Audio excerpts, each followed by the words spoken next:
Mi nombre es Marcela Vaque, pertenezco al octavo semestre de medicina. En esta ocasión voy a hablar de la ecografía endocavitaria. Esta va a ser la distribución de los temas que van a ser descritos. Primero, diferenciar la ecografía suprapúbica de la transvaginal.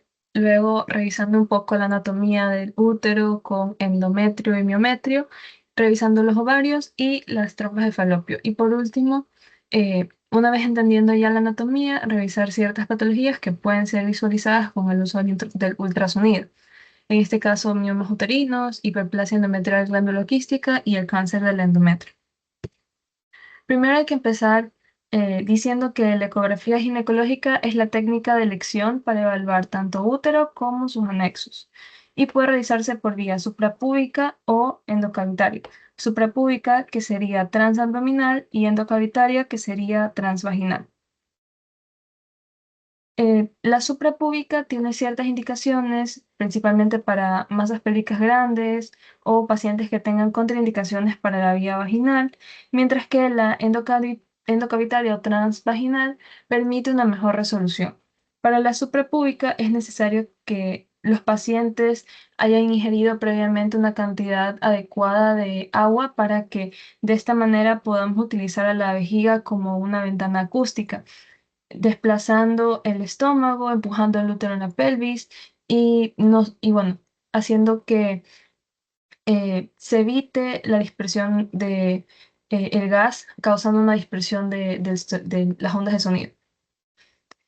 Eh, Mientras que también vamos a utilizar diferentes transductores. Para la transabdominal utilizaremos un transductor de ondas de 3 a 5 MHz y para la transvaginal de 5 a 8 MHz. Y hay que resaltar que el transductor endovaginal no necesita que la vejiga esté llena, ya que este tiene una mejor resolución. ¿Qué es lo que vamos a observar si hacemos un ultrasonido abdominal? Lo haremos de la siguiente manera, con el escáner o el transductor en la región suprapúbica, emitiendo las ondas de sonido para que podamos visualizar los órganos. En este caso, utilizando la vejiga como una ventana acústica, vamos a poder observar el útero, el cuello, la uretra, el canal vaginal y el recto. Como primer órgano a estudiar va a ser el útero, ya que este nos sirve como punto de referencia debido a su ecogenicidad. Sus características van a ser tres para poder ubicarlo en la imagen: la localización central que esta estructura posee, como lo vamos a observar, la continuidad que tiene con la vagina y la línea endometrial, que estaría en esta altura. También podemos evaluarlo por medio de dos cortes, que sería un corte longitudinal y un corte transversal. El corte longitudinal permite definir posición, la longitud y el espesor, mientras que el transversal evalúa el diámetro máximo sobre los cuernos uterinos, y esto es cerca del fondo. En el corte longitudinal vamos a poder observar la forma de pera invertida que puede tener, y es importante también recalcar las posiciones en las que podemos encontrar a este órgano. Puede ser en anteroversión o en retroversión o una media entre estas dos. El tamaño va a variar en función de la edad de las pacientes. Si encontramos una mujer adulta, esperamos encontrar dimensiones de 6 a 10 centímetros de longitud, de 4 a 6 centímetros de ancho y 2,5 a 4 centímetros de grosor. Las partes, por supuesto, vamos a poder identificar el cuerpo, el istmo, el cuello y el endometrio, también conocido como línea media endocavitaria. Si hablamos de miometrio, encontraremos a una ecoestructura homogénea que va a ser sólida y también va a ser isoecogénica, que se va a dividir en tres capas. Una capa más externa que va a ser fina y ecogénica, una capa media que va a ser mucho más gruesa, representando la mayor cantidad del grosor total y va a ser ecogénica, y una capa interna que está en relación con la submucosa y va a ser fina y anecogénica. También vamos a poder observar las trompas uterinas, que si bien no va a ser un hallazgo muy frecuente, ya que se necesita una gran cantidad de líquido para poder ser visualizadas, en esta imagen, que es de una paciente con un gran grado de ascitis, podemos observar por medio de las flechas las diferentes regiones de las trompas uterinas. En la región verde, en la flecha verde, podemos observar el útero. En la flecha roja podemos observar la zona ampular. La azul nos indica el infundíbulo y la amarilla las fimbrias. Y este puntito café nos señala la gran cantidad de ascitis que presenta la paciente de la que se extrajo esta imagen. Ahora, ya hablamos del miometrio, también hay que hablar del endometrio, pero este va a variar según la fase del ciclo menstrual en la que se encuentra. Si lo encontramos en una fase proliferativa, vamos a encontrar un corte longitudinal en relación a la línea media endocavitaria, que viene a ser obviamente el endometrio. La visualización va a ser de un aspecto un poco redondeado o incluso elipsoide y su grosor va a ser de 3 a 11 milímetros, ya que puede ser hasta 12 milímetros, pero si sobrepasa los 15 milímetros, podemos empezar a sospechar ya de patologías, especialmente en pacientes posmenopáusicas o que cuenten con unas hemorragias fuera del ciclo que se presenten de manera anómala. Podemos hacer el diagnóstico diferencial con una hiperplasia endometrial o con un cáncer endometrial. Si lo encontramos en la fase secretora, vamos a encontrar que hay un aumento de la ecogenicidad porque va a aumentar las glándulas, las arteriolas, se va a ver incluso hiperecoico y puede borrar la línea media. El endometrio se va a encontrar entre 15 a 20 milímetros, que lo vamos a observar en las imágenes. En esta primera imagen vamos a poder observar al endometrio en la fase proliferativa.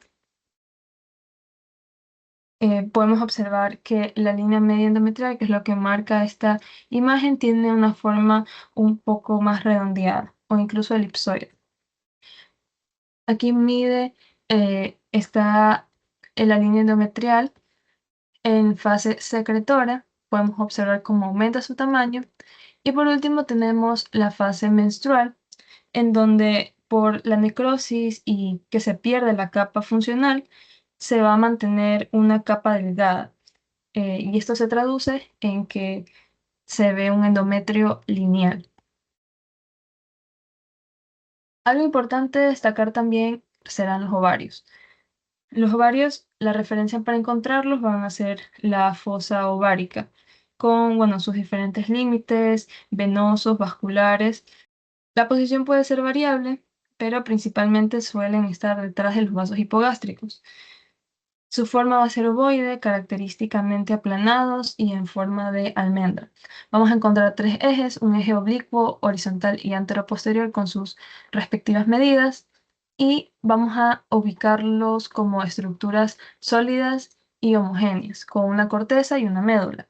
En la corteza observaremos el desarrollo de los folículos y va a ser menos ecogénica, mientras que en la médula va a ser más ecogénica y corresponde a los vasos y los nervios. Si lo encontramos en la fase folicular, vamos a poder determinar el crecimiento de los folículos. En este caso, dependiendo del día en el ciclo en el que se encuentre, si está del primero al séptimo día, podemos encontrar folículos de hasta 5 milímetros en la corteza. Si ya vamos al octavo y al décimo día, encontraremos un folículo dominante de más de 14 milímetros que puede ir aumentando de 2 a 3 milímetros por día.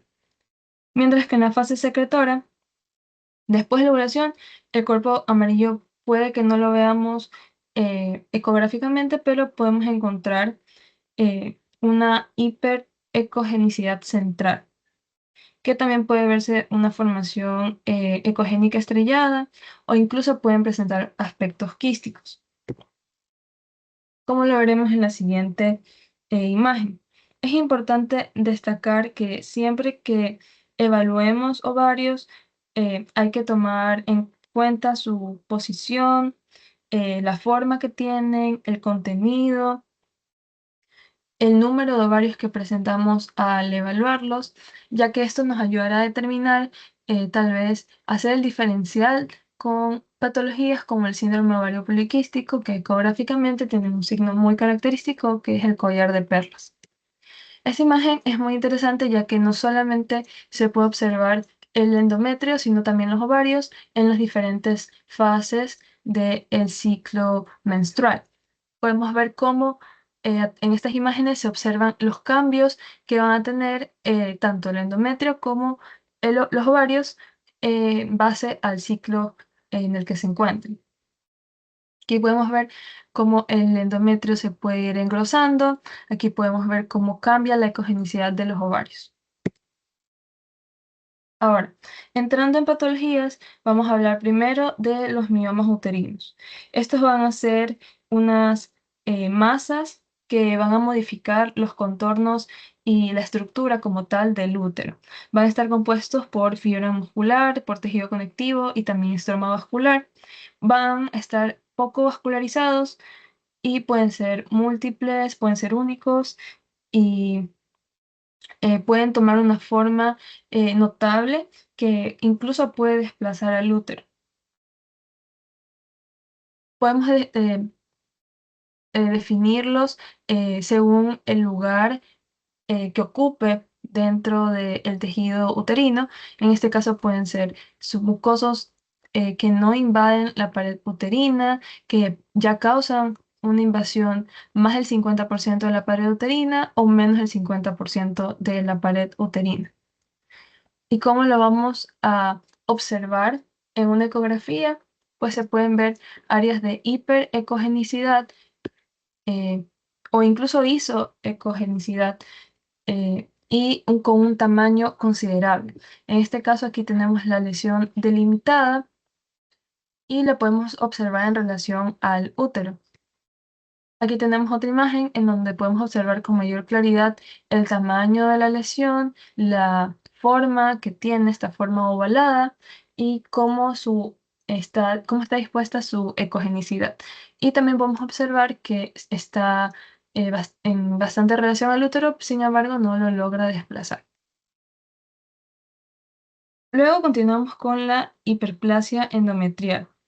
La hiperplasia endometrial es una proliferación de las glándulas endometriales, las cuales van a sobresalir de manera irregular en el estroma del endometrio, y esto se debe a una excesiva exposición a los estrógenos.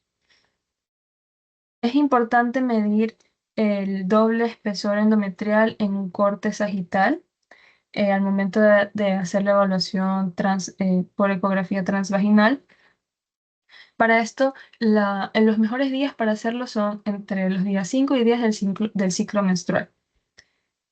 Es importante definir si la paciente es premenopáusica o posmenopáusica. Si es premenopáusica, menos de 15 milímetros es considerado normal y más de 15 milímetros está considerado sospechoso, mientras que en las posmenopáusicas, más de 5 milímetros es considerado normal y hay que evaluar la posibilidad de hacer una biopsia si hay una hemorragia anormal y con, bueno, obviamente los diferentes cambios ecográficos que puedan presentar.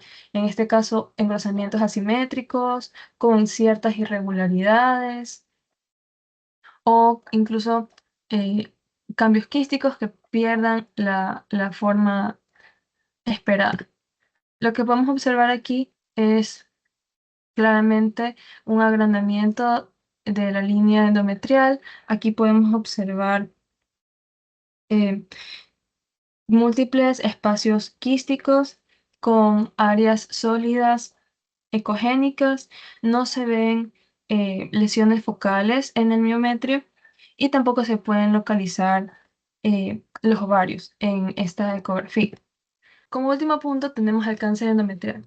Esta patología es predominante en mujeres posmenopáusicas, pero también puede presentarse en mujeres premenopáusicas que tengan factores de riesgo como obesidad, diabetes o la presencia de terapia de estrógenos por cáncer de mama o incluso el uso de tamoxifeno. Es muy útil la escala de la FIGO para determinar la profundidad del miometrio, el compromiso que tenga con los órganos adyacentes y de esta manera poder estadificar el carcinoma. Por supuesto, las características que nos van a sugerir que estamos ante esta patología van a ser un engrosamiento heterogéneo e irregular, la presencia de una lesión polipoidea o una masa sólida, la presencia de colecciones, una invasión clara del miometrio y, por supuesto, el antecedente de uso de terapia hormonal. ¿Qué es lo que vamos a observar en un ultrasonido? En esta imagen tenemos un corte, un útero sagital que presenta un engrosamiento irregular. Hay pérdida del halo miometrial y la cavidad se observa un tanto deformada. En esta siguiente imagen podemos observar el estadio 1 de la FIGO, en donde hay invasión miometrial en menos del 50%. Esta invasión se puede observar un poco hiperecogéica en el tejido en comparación al miometrio que lo rodea. Esta es la bibliografía que se utilizó para realizar esta presentación. Muchas gracias.